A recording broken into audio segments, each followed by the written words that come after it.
Hello, how's everyone doing today? I'm here with special guest Walter Block. They say the best introductions are the shortest, so that's all I'm going to say. How are you doing today? Pretty good. That's a very good short introduction. Well, people know who you are already, so I Okay, figure, that's good. and if not, they'll find out. We recently had you on a debate with Jen Helfeld. Jen Helfeld was able to do an analysis of his debate and what he thought of it, so I thought I'd give you the floor to hear your views on that. Well, I was not happy with the debate. Uh, I started off being nice to him, saying how much I liked his interview of Nancy Pelosi, and saying that I regard him as a fellow libertarian. And I try to be nice, and I also remember he had a debate with Stephan Kinsella, and Stephan kept interrupting him, and I promised I wouldn't, and I assumed he wouldn't interrupt me. That was wrong. He kept interrupting me, and I counted, 5, 6, 7, or 8 times, and it's disconcerting, especially if I want to have a friendly discussion on this issue. So I was a little unhappy with his interrupting.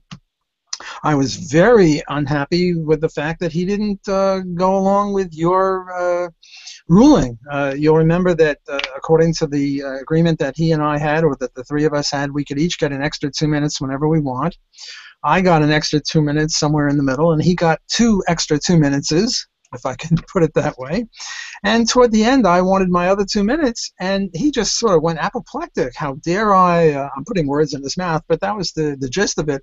Who do I think I am? I can't get 2 minutes, And he just kept going on, and I kept saying, well, look, we have a moderator. Let him decide. And he wouldn't shut up. And, finally he shut up, and you gave your ruling, which I thought was wrong. I thought that I should get my 2 minutes, period. Or if you wanted to throw a sop to him, then I should get my 2 minutes, and then maybe he'd get 1 minute. But you dirty rat, you said I could get 2 minutes, and then he would get 2 minutes, so that I would get an extra 4 and he would get an extra 6, which seemed unfair. But I'm a civilized person, unlike Jan Helfeld, and I was willing to abide by your ruling, but he wasn't. So that's the second problem I have with him. And then the third problem is, he cut off the whole thing right then and there because the debate was on his website or whatever, and I thought that was very, very snarky. So I was unhappy with not so much the content, although I'll get to the content in a minute, but more the process. And then I try to write him again and say, well, how about round 2? And I said, even though you mistreated me, I think it's an important enough issue that I'll do it. And this time you, Jan, can pick the moderator, not Daniel, but it's a buddy of his. But I wanted Daniel to have it on his show instead of, because he might cut it off again if he didn't like what was going on. And he kept saying, well, I want to ask questions, and and we could both ask questions of each other. And I said, well, what's the point? Then we just squabble over whether we answered the questions. And so we went back and forth, and I said, look, here I have a format, and I've debated in this format, I don't know, dozens of times. A speaks for 10 minutes, B speaks for 10, and then B criticizes A for 5, or whatever it was. And I thought it was fair, and I kept saying, well, how about this? Do you want to do this? And he never really responded, which is sort of discourteous. I mean, he should have had the decency to say, well, no, I don't want to do your debate, but he never responded. Okay, so much for the process. As for the substance, look, to me, debating this issue is really unfair, because limited government is wrong. It's incompatible with libertarianism. If you believe that libertarianism has got anything to do with the non-aggression axiom or the non-aggression principle, you just can't square libertarianism with government. I mean, it's just impossible. So I sort of felt unfair, like taking candy from a baby or whatever. because that viewpoint is just wrong. I did say that, in my attempt to be nice to him, that we should, not really worry about this, but, first let's reduce the government down to 5 or 10% of whatever it is, and then we'll argue about it. But, if you want to argue about it, let's argue about it. And my view is, and I don't think he laid a glove on, not on me so much, but on this view, that the non-aggression principle is just incompatible with government, because government taxes people. Government uses coercion against people. Government demands a monopoly in a given geographical territory, which means that they forbid competition, which is another coercive act which violates the non-aggression principle. And his attitude was, well, we've all agreed to it. Huh? We've all agreed to government? Come on, give me a break. How did we agree to it? And he said, well, there's an implicit thing like whatever. Somehow we all agreed to it. And I said, I don't remember signing anything. Did you sign anything? And he never really answered that. Another one is he never really answered the question of world government. He just said it was a disanalogy. But the point is that if we need a government, because you, Daniel, and I might, get into fisticuffs and we might fight with each other, well, I don't know, Brazil and Chile might fight with each other, or Argentina might fight with France, or I don't know, Australia fight with Russia, whoever. So if you and I fight means that we have to have monopoly government over us to make sure we don't fight with each other, well, then it seems to me we have to have a world government to make sure that Peru and I don't know, Portugal don't fight with each other. And he just said it was a disanalogy, but I don't see the disanalogy. And then he kept arguing in a circle, saying, well, when immigrants come into the country, they sign some sort of oath of allegiance, but that assumes that the government has a right to impose that on them in the first place, which hasn't been established. So I think his argument was sort of dead from the neck up. And the last one I didn't mention, and somebody wrote in to me and said this, so I have to give someone else credit. I forget who it was. I'm really horrible there, but I hereby give credit to this person. What he said is, look, let's talk about how does the government start? I mean, governments didn't always exist, right? At one time there was no government, and then a government started. So it means that there were a bunch of people. Well, how did it start? Was it unanimous? Hardly. I mean, you get 5 friends and you want to have dinner and go to a movie, and it's hard to get 5 people who are friends to agree on which movie and which restaurant. Can you imagine, like hundreds or thousands of people agreeing to set up a government and you get unanimity? No, you never get unanimity. And if you don't get unanimity, you're imposing on somebody who didn't agree. And when the U.S. government started, the 13 colonies, there was never unanimity in any of the colonies, and there was only 9 out of 13 colonies that had a majority vote. And so the whole thing, I think, is, as I say, dead from the neck up. He's a very good debater in the sense that, I don't know, he kept going. He didn't see this. He would just brush off all the points that I made and talk about what is it that there's going to be necessarily chaos and havoc and all sorts of killings. And my point there was, well, on deontology, it's very clear. Government is incompatible with the non-aggression principle. But in terms of how many people will be killed, given that there are bad people out there, it's at least an empirical issue. And in my view, I was relying on Rummel and Courtois and a few other people who said that in the last century, the 20th century, governments killed, I don't know what, like almost 200 million people. And it's hard to see how the Crips and the Blood are going to rack up 200 million people, and this is apart from wars, and it's also apart from highway fatalities, which I blame on the government. So I think I try to go over how, you see, the Randians, they say, well, if you and I have a fight and you go to court A and I go to court B, and what happens if the 2 courts disagree? And then they have this thing called blank out. Like we anarcho-capitalists have no answer. Well, I try to give an answer with the bandit courts, that if the 2 courts disagreed with each other, they would appoint a 3rd court to mediate between them. And if they didn't, they'd be bandit courts, and the bandit courts would have no, support of the people, and they would have to fight everybody, whereas the ordinary courts would only have to fight bandit courts, whereas the bandit courts would have to fight other bandit courts plus legitimate courts.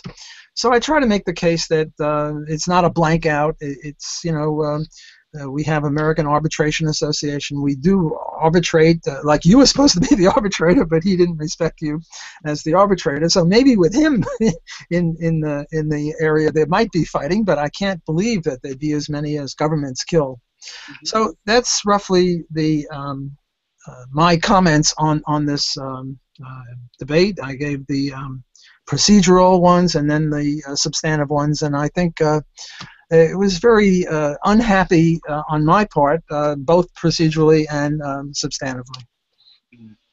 I disagree. It's taking candy from a baby because you're an anarchist. You wouldn't take candy from a baby. Okay, I stand corrected. But yeah, my favorite comment. One of the YouTube commenters was, this debate was Jan Helfeld interviewing Nancy Pelosi, where Jan Helfeld was Nancy Pelosi and Walter Block was Jan Helfeld. Well, that's very sweet. But you know, I'm surprised you didn't use the economic argument, which basically is, imagine two scenarios. One, where if you go to war, you have to fight yourself, or you have to pay other people with your own money to fight in your stead, versus a war where you can either draft people against their will to fight for you, so you're not risking your own life, or you pay them with other people's income. What one do you think is more likely to commit violence? One where the costs are socialized, sort of like victimless crimes. Imagine two societies. One where you vote and everyone has to pay for the law, or one, the only people who pay to enforce a law on drugs are the people who says, I think drugs should be illegal. Now you're going to see way more hands going down when the costs are not socialized. And I think that's the economic argument why there would be fewer wars.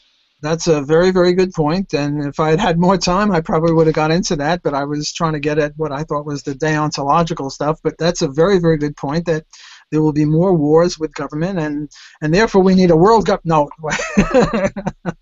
I'm just kidding. Yeah. Now, you had some query about the, what do you call it, the ethical thing and the good. He made that point also, and I think you... Well, one of the things he said was, you know, the point of any political discussion is this isn't just we're not just saying, well, I like vanilla ice cream, well, I like chocolate ice cream, and we're debating what is better. That's just a subjective preference, and you can't debate what's better, vanilla or chocolate ice cream. We're debating ethical issues. What is the in taste, what is it, non-disputandum? There's a very famous word, I can't think of it, Latin, de gustibus non-disputandum. In taste, there's no disputing. Right. Which supports the point you're making. Right, yes. So the debate is not about what flavor ice cream is better, because that's a pointless debate. The debate is what is the moral... Because if you're saying ethics doesn't matter, then why do you oppose the state? You oppose the state because it does unethical things, killing, stealing. So ethics are rooted in against the state. If it's not, then you really have no argument. Right? If ethics don't matter, then... Who cares that the government's stealing and killing from people if ethics aren't important? Well, I am. I disagree with you, and I see that you have some sympathy for him on this, which is okay. Look, we can disagree, and you know, and we'll do it politely. I'm sure, not like with him. My view is I'm a very thin libertarian. I'm so skinny. Well, you're not really. I'm accusing you now of not being as thin as you should be. I am so thin you practically can't see me. Namely, I adhere to the non-aggression principle, and that's it. Nothing else. Nothing else. No ethics, schmethics, vanilla, the chocolate, nothing. Only the non-aggression principle. And my question is the government compatible with the non-aggression principle or not? And you see, Jan and you are thicker libertarians because you think that ethics has got something to do with it. Ethics has got nothing to do with it. Well, I shouldn't say that. I think that libertarianism is a theory of what is just law. And what just law is, it respects the non-aggression principle, and that's it. And whether something is ethical or not is sort of outside of that area. Isn't just a part of ethics? Isn't just law a part of ethics? Well, it's a part of ethics, but it's a very narrow, limited part of ethics, and I don't want to get out of that part of ethics and into the broader range of ethics where you and Jan seem to want to drag me. I want to stick to the very narrow focus of ethics, if you want, a sub-branch or a subcategory of ethics, namely, what should the law be? And the law should be, according to libertarianism, anything compatible with the non-aggression principle, which means we outlaw murder, rape, theft, slavery, I don't know, fraud, threats of these things, and that's it. So whether something is ethical or not is sort of outside of the realm. In other words, I put blinkers on like a horse has blinkers on, and I just look at the non-aggression principle and say, is something compatible with the non-aggression principle or not? Now, what thicker libertarians of all sorts say is that's not enough. And I'm going to try to convert you out of that. I'm going to try to say that that is enough. That's plenty. There's plenty of stuff in libertarianism. We don't have to go outside of libertarianism.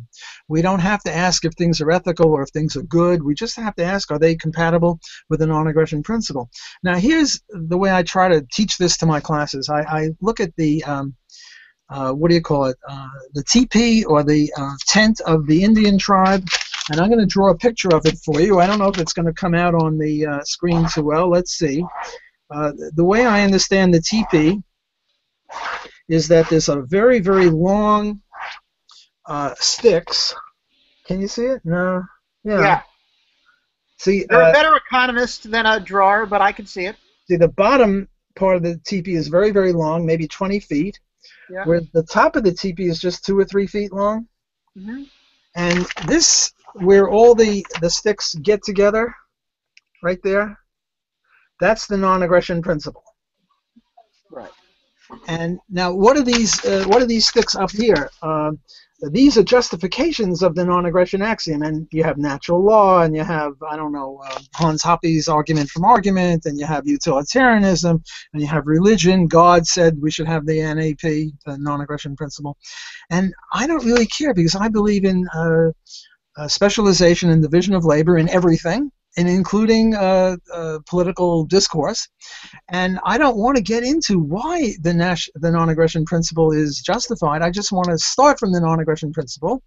I'm a Hoppean, Hans Hoppean in this. I think that the best defense of this is his argument from argument. But I don't want to get into other kinds of issues. You see, the Randians are super fat libertarians, or super thick libertarians. They never call themselves libertarians, but to the extent that they were libertarians, they were really fatzos. They were, immense. Not only did they have this crappy thing about, what is it, human flourishing that Jan was trying to push on me. He would give you this case, well, suppose there was water and he was very thirsty and he was going to die, and it was not his water or whatever it was, or a cabin or something like that. Remember that yeah. case? And does he have a right to steal it, take it from the rightful owner? And here you have to get into act utilitarianism and rule utilitarianism. And this whole idea of human flourishing is a very, very philosophically weak justification of the non-aggression principle. Because look, one problem is the utility monster. Suppose you have somebody who loves to eat people. He's a, what do you call it when you eat people? Cannibalism. Cannibal. He's a cannibal, and he loves to eat people. Remember there was Hannibal the cannibal? He loves to eat people, and according to utilitarianism, he gets so much pleasure out of eating people that our disutility in being eaten by him is, very, very small, and therefore human flourishing would allow him to eat us. I mean, so from an act utilitarian point of view, it might help Jan to stay alive, Mr. Helfeld to stay alive by stealing some water or stealing some food. But rule utilitarianism, namely act according to the rule which will maximize human flourishing, well, now you don't have any allowance for theft, because then people are going to start stealing each other's stuff, and nobody's going to grow stuff, and everyone's going to start steal stuff, and you'll have, no, not anarchy, chaos. This will be very, very bad. So his idea of human flourishing is, you see, it contradicts another thing that Ayn Rand said, which is that rights never conflict, rights never clash. well, here rights clash. This is my water, and he's grabbing it, and we have a clash of rights. And for a proper libertarian, rights can't clash. And when they seem to clash, one of them is in the right and the other is in the wrong. And obviously, I'm in the right if it's my water or my cabin or whatever, and he needs the cabin or the water to stay alive. But you see, the Randians are not only thick libertarians into ethics, but if I were to probe him and he would answer my questions, he would go even further. He would go further back up this tent that I've been talking about, and he would get into metaphysics and epistemology and stuff, because it all comes from A is A for the Randians. Now, Rand was a real thick libertarian. Like, she would start in even saying that smoking is rational, and if you don't smoke, you're not really a libertarian. And what was it? The kind of music she liked? Romantic music. Mozart, no, Brahms is better than Mozart, right? Brahms was better than Mozart. I mean, Murray Rothbard wrote a play called Mozart was a red. Hilarious. To sort of poke fun at this. I mean, they are the thickest of all. I mean, Roderick Long, is not thick at all compared to the Randians. They're just crazy. And Mr. Helfeld was trying to get me into this. Well, you have to get into ethics. It's not enough to do the NAP. It's enough for libertarians. See, like he was asking me, would I take the water? And I said, I don't know. And, he sort of, first I said, well, this is an improper question to ask a libertarian. And he, went apoplectic about this. Oh, you're not answering my question. And, yak, yak, yak. So finally I said, to humor him, I said, I don't honestly know what I would do. But all I know is that if I stole water and somebody shot me for doing it, the guy who shot me would be an innocent person and I would be a thief. So I don't know if I've convinced you that. Well, I think I'm a very thin libertarian, and when we go down my list of defending the undefendables, I will show you how thin I am. I look like a Holocaust survivor. My libertarianism. So no, but libertarianism is rooted in that. Look, I'm not saying there should be a law against adultery. I think adultery is immoral, but it's your body, and you should be able to have sex with who you want. So I'm not saying that we should enforce what my view of morality is onto everyone. But I am saying that the non-aggression principle, the fact that you're using the word principle means that it's not completely separate from ethics, right? Otherwise, you wouldn't call it a principle. How about an axiom? Do you like axiom better? So it's either an amoral philosophy or it's a moral philosophy. And if it's and so I think it is a moral question. Now, just because you're only concerned with the morality in terms of the non-aggression principle, in terms of what should be inflicted by people, I agree with that. So I am a thin libertarian, but I don't think that just because ethics isn't all-encompassing, it ceases to be ethics. Well, if you want to say that libertarianism is a branch of ethics, okay, fine. Fine. But I want to stick to that branch, whereas he wants to drag me out of that branch and say, well, is it good? And I'm saying, look, the only proper question for a libertarian is X, or whatever X is, whether it's adultery or rape or murder or ice cream, is it compatible with the non-aggression principle or not? If it is, then we accept it, and if it's not, it should be against the law. Yeah. Well, I agree with you very, very much. And to me, the two biggest fallacies when it comes to arguing for the state are, if we're against government doing X, we're against X, right? As Frederick Bastiat says, we say we're against the government raising grain, the socialists are going to accuse us of not wanting people to eat. So one fallacy is we're against social public education. We don't want anyone to be educated. We only want the rich to be educated. And another fallacy is if we don't want something to be illegal, we think it's good. Like we're encouraging heroin use. So those are two very big fallacies, and I don't subscribe to either of them. I think drugs are immoral. I think adultery is immoral. There are many things that I think are immoral. But not as a libertarian. I don't think it should be imposed ethically, but I said to someone yesterday, if I ran an abortion, not an abortion, an adoption agency, all else ceteris paribus, I would if there were other options, I would not give the child to a single parent or to a gay couple, because I think a parent should have a mother and father. Me personally, now that shouldn't be a law. Gay people shouldn't be able to adopt. I don't want to enforce that on anyone else. But if I had an adoption agency, I would discriminate against single parents and against heterosexual couples. Well, look, I discriminate against checkers and in favor of chess, but not as a libertarian. Right. And you have all sorts of ethical views, but not qua-libertarian. Qua-libertarian, if you're thin, and I think you are, the only question you can answer is it compatible with the NAP or not? Mm-hmm. Whereas once you start talking about ethical issues about adoption agencies and this and that and the other, and adultery, you're speaking as sort of as a citizen or as a philosopher or as an ethicist, fine. But not as a libertarian, and I, if I have any expertise, it's as a libertarian. It's not as anything else but a libertarian or an economist, a different issue. I agree with you on that. But like, for instance, when, if we were to debate, or when you went on Sam Seder's program about, they hear in their minds you support, you're a racist. And, what I like to say is, so if I support free speech and someone says something obnoxious, do I support anything that person happens to say, or do I support the right for him to say what's on his mind? You might, just because you associate with people just because you use your freedoms in a way which I might not approve of, doesn't mean that I don't support your right to have that freedom. Yep. There was some very famous philosopher who said, I disagree entirely with what you said, but I'll fight to the death for your right to say it. Yeah, well, that's what you're saying. I mean, to extrapolate what you just said very brilliantly, we don't think that the government should have police forces, so we're against police. We don't think that the government should have courts, so we're against courts. We don't think the government should have armies, so we're against armies. No, of course not.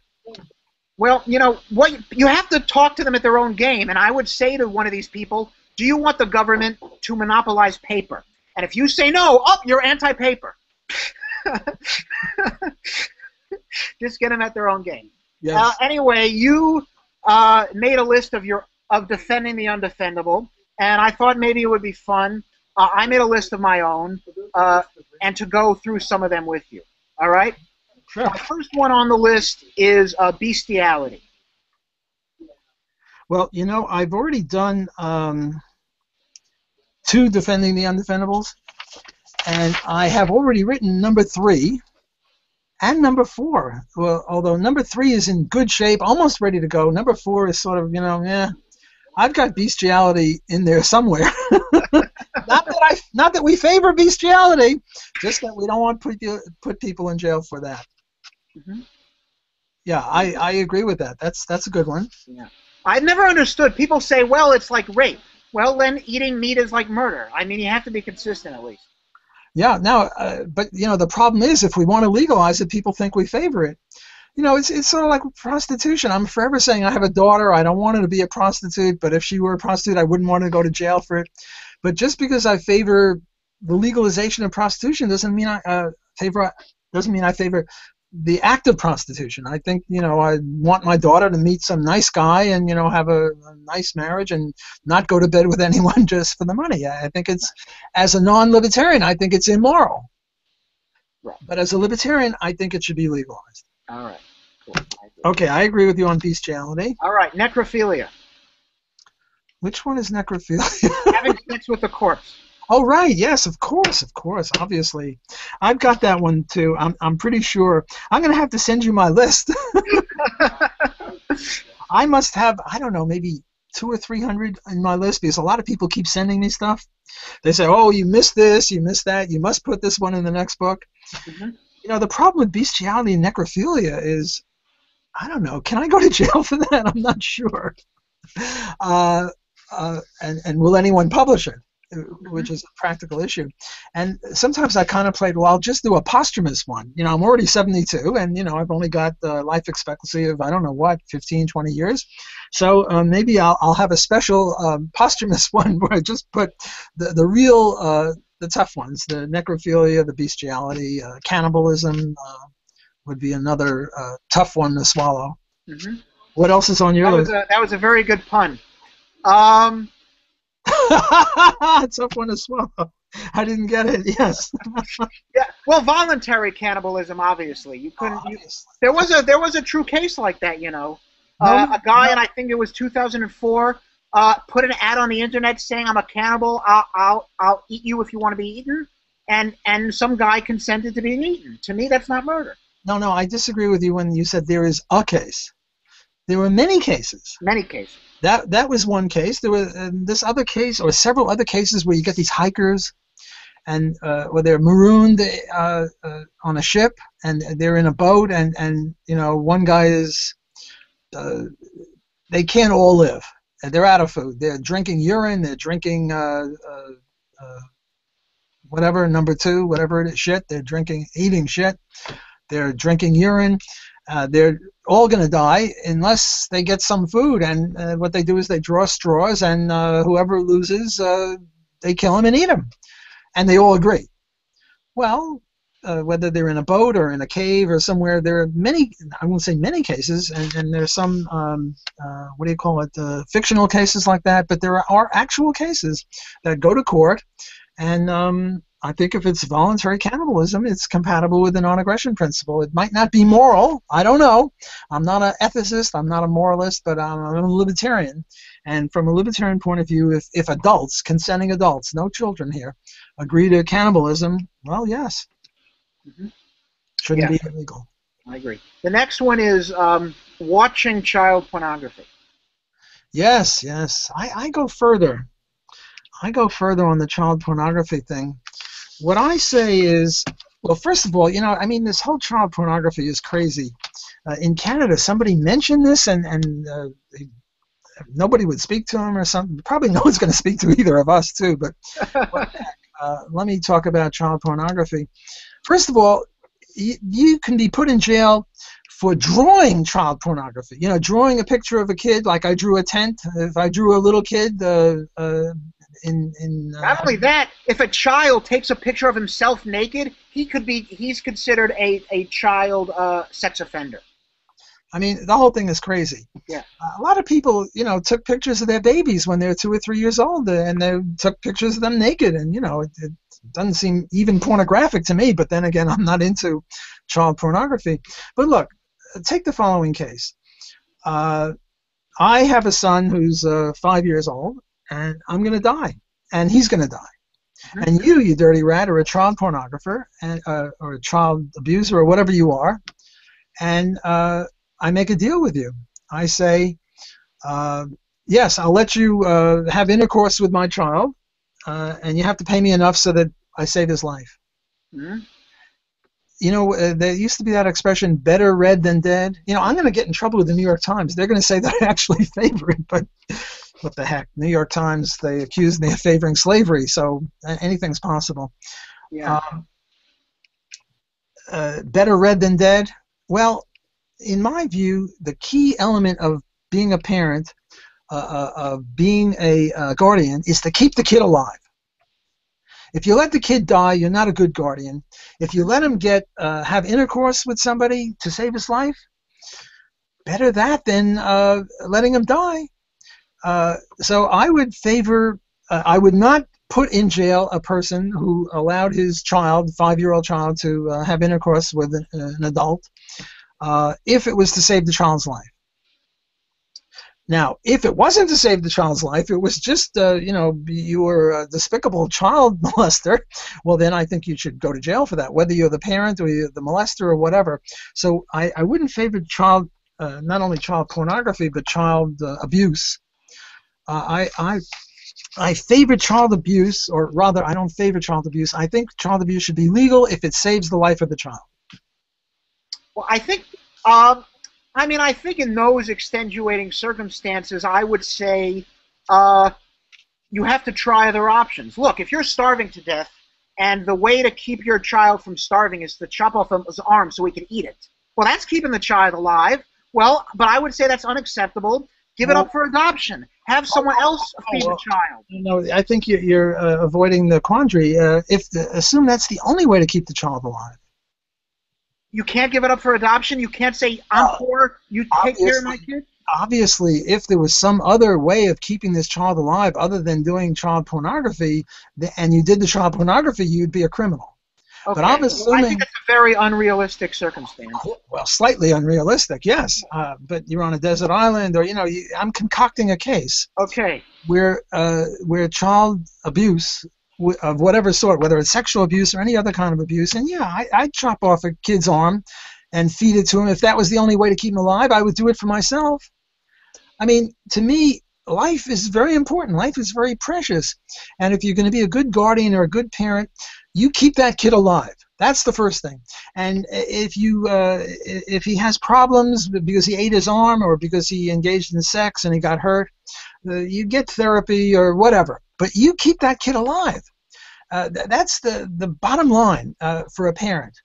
Keep that kid alive, and you do anything to keep the kid alive, in my view, including any otherwise despicable thing, and obviously child pornography is pretty despicable, but to keep the kid alive, it's very important. Now, obviously, if there was some other way, like give them up for adoption or, God knows what, or sell yourself into slavery, that's another issue that I used, that I've written about. Namely, my child is going to die of some disease, and you are a rich guy and you wanted me to be your slave, and you give me the $5 million I need to save my son's life and give it to his doctors, and now we save him and now I'm your slave. I think that's a valid contract. Mm-hmm. So I'm on record as saying that, so this is just an extrapolation. To me, life is precious. Life is very important. Life is the bottom line. I'll do anything to keep the kid alive, including despicable things, whether chopping his arm off and feeding him, or chopping my arm off and feeding him, selling myself into slavery, engaging him in child pornography, or whatever it is. Keep that kid alive. Go get some psychological lessons or therapy later, but keep that kid alive. If that kid is dead, you're not a good parent. Okay. The next one, I guess this is slightly less controversial, but I think it's controversial among some people. Bearing false witness if the crime itself is one that shouldn't be a crime. That's beautiful. I like that. I never thought of that. I'm gonna write your name down, and I'll give you credit for this one. Yes, I think that's. I had this friend. He was a lawyer. I won't even mention the city he was a lawyer in, and he was offered a judgeship. I said, "Take it, take it, take it." He was a solid libertarian, and obviously the reason is he could let not every pornographer go, not every prostitute go, not every drug user or seller, but he could let more go than anyone else would let go. So this isn't exactly bearing false witness, but this is sort of undermining judicial authority, or whatever the word would be. So I agree with you. I mean, let's take, I don't know, prostitution between consenting adults. I'm the judge, and now there's a prostitute in front of me, and I'm going to let her go if I thought I can get away with it. So I agree with you that the judge, this would be an extrapolation of what you said, that the judge should let her go if he possibly can, because you don't uphold the law. You only uphold just laws. That's what we established in Nuremberg. Those Germans were saying, well, look, that was the law. I was just following the law. We had to kill the Jews. We had to kill the gypsies, the gays, the blacks, the non-Aryans. That was the law. And what the Nuremberg trial established, I think quite properly, is there's something higher than extant law, and that's libertarian law, which is the non-aggression principle. It's a very precious law, and we have to cleave to it, we thin libertarians, and not put the blinders on that the horse has and look at that non-aggression principle. It's such a powerful tool, and we don't want to get distracted by ethics or schmethics or anything else. And certainly bearing false witness. If I witnessed you with a prostitute and now I was brought in as a witness, I would say, no, I didn't see them do that or whatever, because the law against prostitution is an unjust law, and it's just to undermine an unjust law. Right. Now, there was one you talked about that I was somewhat confused by, and that is the non-governmental counterfeiter. Because if you have legal tender laws, you are stealing from people if you counterfeit, are you not? Well, you know, it's interesting that you mention this because there are three people, Laura Davidson, Matt Mackay, and Bob Murphy, each of whom agreed with you and disagreed with me. Namely, they said that this chapter was wrong. And they each wrote articles in referee journals saying I was wrong. I mean, they said the rest of the book was great. They're all libertarians, but they disagreed with me on this one. And I wrote a reply to all three of them saying that, for example, you're not really stealing from anyone else. Yes, you're lowering the value of everyone's dollar.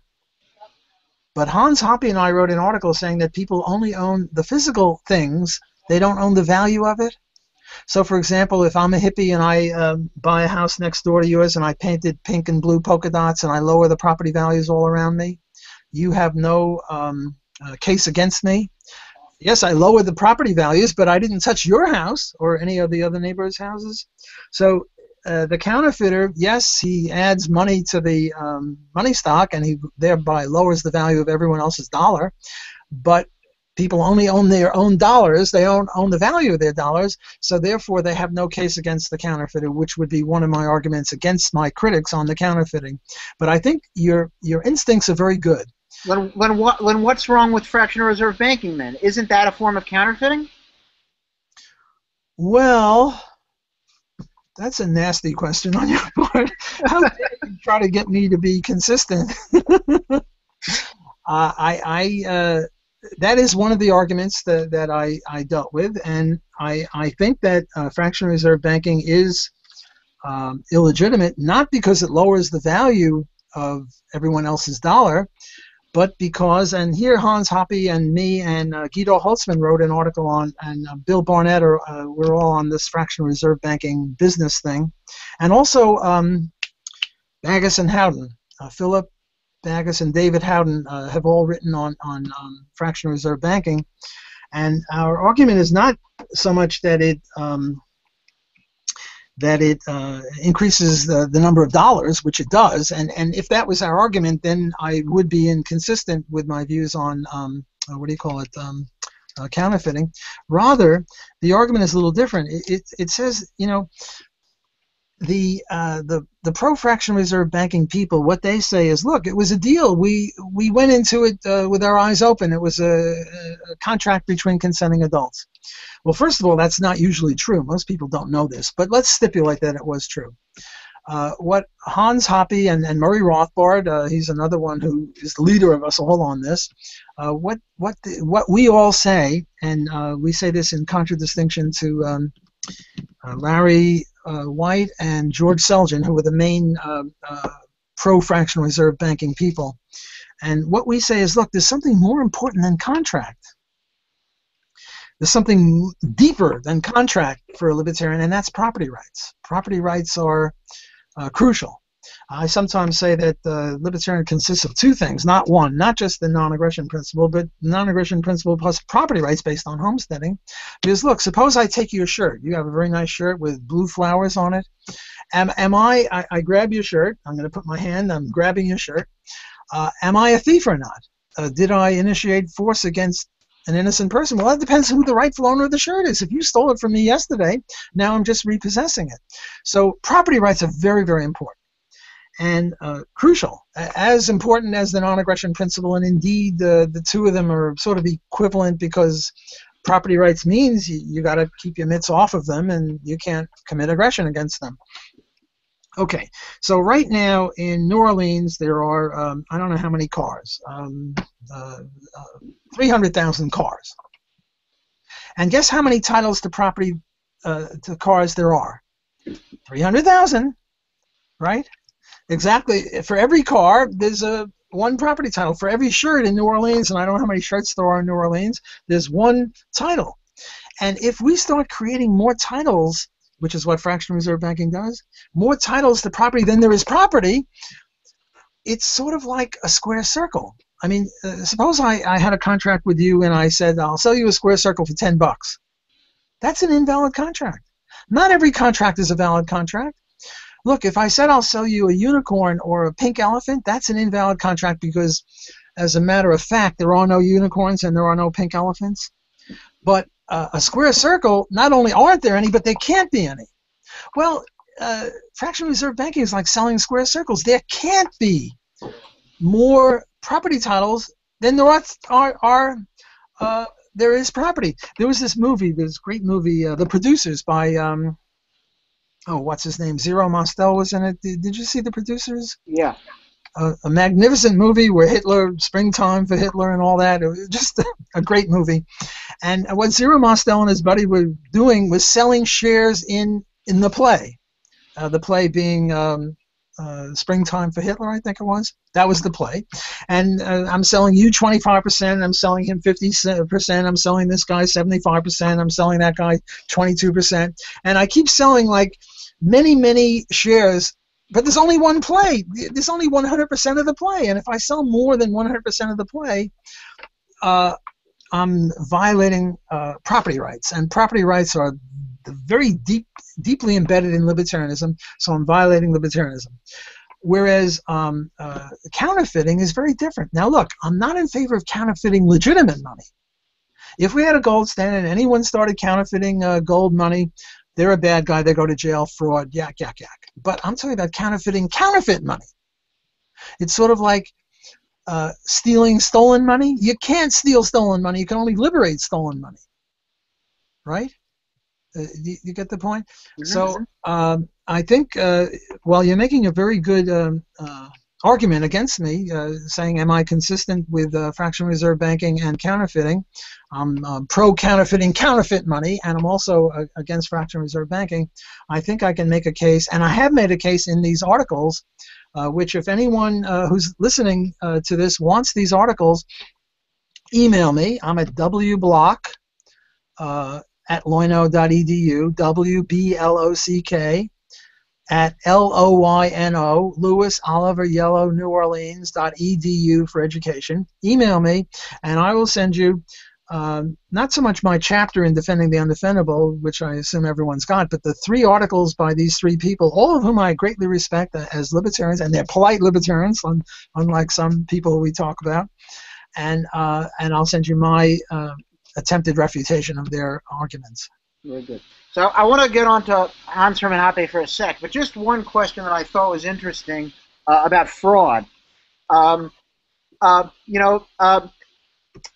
think I spoke to someone and they said to me, well, why should fraud even be a crime? If, let's say, I go to bed with a woman and I say, I'll go to bed with you under certain conditions. I'll marry you, I'll give you $100, and after I go to bed with her, I lie. I don't marry her. Am I guilty of rape? Well, if I'm not guilty of rape, then why am I guilty of theft when I commit fraud? Well, the paradigm case of fraud is I sell you 10 pounds of potatoes, and and you open up the bag and you see 10 pounds of rocks that are shaped like potatoes. Well, fraud is there was a contract and there was no meeting of the minds.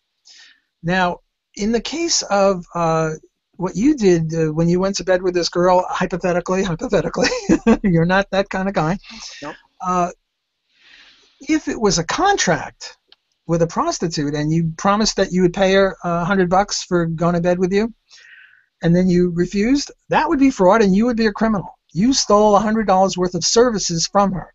On the other hand, if it wasn't a prostitute, it was just, a date or something, and you said, I'll love you forever, or, what guys tell girls, I'll marry you, or whatever the thing is, I'll be your boyfriend. It's just a promise. And Murray Rothbard's analysis of promises is that promises aren't equivalent to contracts. And he would say that breaking a promise is immoral, but he wouldn't say that as a libertarian if I had anything to say about it. So I wouldn't say that promise breaking is immoral as a libertarian, but as an ethicist or as an ordinary human being, to break a promise is immoral. But the question is, for the libertarian, should it be illegal? And what Murray says is that unless there's, what is it, when you make a contract, you have to give them money and they have to give you something, consideration, I think it's called in law, something like that. Then it's not a promise anymore. And I got into a thing with Stefan Kinsella about what the hell is it called? uh, strict performance contracts. That's not exactly the right word. I hire you to sing at my wedding, and at the last minute you give me the finger and you say I'm not singing at your wedding. A specific performance contracts, that's what it's called. I forgot the terminology. Do I have a right to come to you and grab you by the scruff of the neck and frog march you into my wedding and make you sing and say if you don't sing I'm going to shoot you? Do I have a right to impose specific performance contracts? And Murray Rothbard says no, and Stefan Kinsella says no, and this is sort of the voluntary slavery issue recreated. And the example I give singing at the wedding, what they would say is, I'll post a bond, and if you don't, sing at my wedding, you lose your bond. In other words, I'm hiring you for $10,000 to sing at my wedding, but you post a bond for $20,000, and if you don't show up, I keep your $20,000. Well, that's one way to do it. But should we also have specific performance contracts? And I think yes. Here's the example I give. I'm a tightrope walker. I walk on a rope, and I'm 50 feet in the air, and I hire you to hold a net under me. And I start walking, and you say, screw you, I'm not going to do it. And for some reason, I can't force you, but my friends can force you, and they can't hold the net for some reason. Do they have a right to threaten to shoot you, if namely to compel you to uphold your specific performance contract? I say yes, because I might die if I fall 50 feet off the tightrope walking. Which is really the voluntary slavery issue, which is do you have a right to compel specific performance when I sold myself to you into slavery to save my son's life? Boy, we went a little further away from bearing false witness, didn't we? Oh no, that was another one. That was the counterfeiter. The counterfeiter, right? Any more on defending? No, I guess not. We'll talk. I guess a bit about Hoppe. Okay, what about Hans? Well, one of my professors in class said that democracy. He wasn't pro-democracy. He was, an anarchist like us. But he said, relatively speaking, democracy, is more. You're thinking more long-term and have a higher time horizon, than the monarchs. And when I brought up, Hans Hermann Hoppe argument, and my professor said, call me an idiot. Well, he called the argument idiotic. And he said the problem with this argument is that if you look historically, no king thought he was just going to pass down his throne. People killed each other to be king. A son kills his father to inherit the throne. Another guy tries to overthrow. So there wasn't these long time horizons where it's an investment. There was constant fear that you were just going to be replaced. And in politics, yes, you're in office for a certain number of years, but you can take other positions. You could be a vice president, a president, a senator, a congressman. So you really do care about your reputation because you might seek other parts of office. Well, that's interesting. I suspect Jeff Hummel, but I won't. Yes. We don't have to say who it was, but I respect Jeff. I think he's a very good libertarian, but here I take Hans's side. I think what Jeff is missing, or whoever your professor is, you're right, is ceteris paribus, other things equal. Look, presidents get assassinated too, and it's true that a president could, and now we're into an empirical situation. How many presidents, after they were presidents, became senators or mayors or whatever else? I think Hans is 99% right, and maybe Jeff Hummel is 1% right, because remember, this is not a matter of deontology. This is now an empirical issue, and in empirical issues, you don't usually get 100%. But I'm with Hans 99% of the time in terms of history, although Jeff Hummel is a historian, I acknowledge that. But yes, there's assassination of kings, but the king can hand his kingdom over to his son. And the son can to his son, like take North Korea. The Kim Jong-un is now the king of North Korea. His father and his grandfather were the kings before him. So there you get a perfect example of it. It's not working out too well. But ceteris paribus, how good would they be if they were a democracy? Probably even worse, more kleptocracy. Mm-hmm. It's not working out too well, but as Ben Powell points out when he does analysis of Somalia, everyone's saying, well, Somalia's anarchy and, they're really messed up. And what Ben says is, okay, if you compare Somalia with, Australia, Somalia looks very bad. But if you compare Somalia with the other countries that are right near Somalia in Africa, all of a sudden Somalia doesn't look too bad at all in terms of, GDP and health and longevity and whatever other statistics you come up with. So I think that I'm a Hans Hoppian on the democracy issue. I think that this idea of term limits is bad, because term limits you. I mean, right now, poor Obama has to get out after a measly stinking 8 years, and he can't give the presidency to his daughter, who's not old enough yet, but if he hung around for another 16 years, his daughter then would be of an age, I guess she'd be 30 in 16 years, I forget the exact ages, he would then have more of an incentive not to ruin the economy. Although he's such an idiot, I mean, ruining the economy might as well be his middle name. Right. Yeah. Yeah. Usually, when states say to me, "Well, if you like anarchy so much, move to Somalia," I say, "Yeah, if you like governments so much, move to pre-anarchy Somalia." Right. Or move to North Korea. Right. Yeah, it's crazy. Well, and also one of the things about democracy and why I would say they're more violent is that in a monarch, there's no pretense of, well, we voted these people in, and if we don't like it, we'll just be patient and wait.